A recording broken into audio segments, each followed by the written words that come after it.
Russia will further decrease its holdings of U.S. securities in response to new sanctions against Moscow but has no plans to shut down U.S. companies in Russia, Finance Minister Anton Siluanov said on state TV on Sunday, RIA news agency reported. On Friday, Prime Minister Dmitry Medvedev said Russia would regard any U.S. move to curb the activities of its banks as a declaration of economic war and would take retaliatory action. Washington said on Wednesday it would impose fresh sanctions by the end of August after it determined that Moscow had used a nerve agent against a former Russian agent and his daughter in Britain, sending Russia's ruble currency to a two-year low. Story continues below advertisement. Speaking on a weekly TV talk show, Siluanov said the new U.S.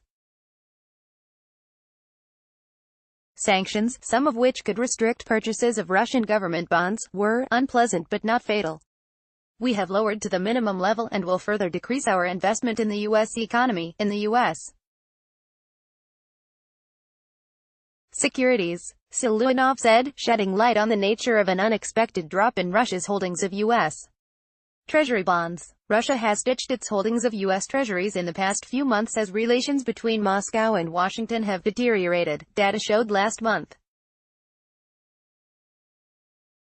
Russia will also have more settlement in rubles and other currencies, such as the euro, than in dollars, Siluanov said. Eventually, this will negatively impact U.S. investors.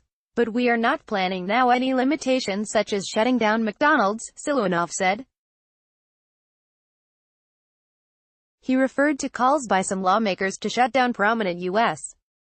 companies in Russia starting from 2014, when relations with the West soured over Russia's annexation of Crimea and its role in Ukraine's crisis.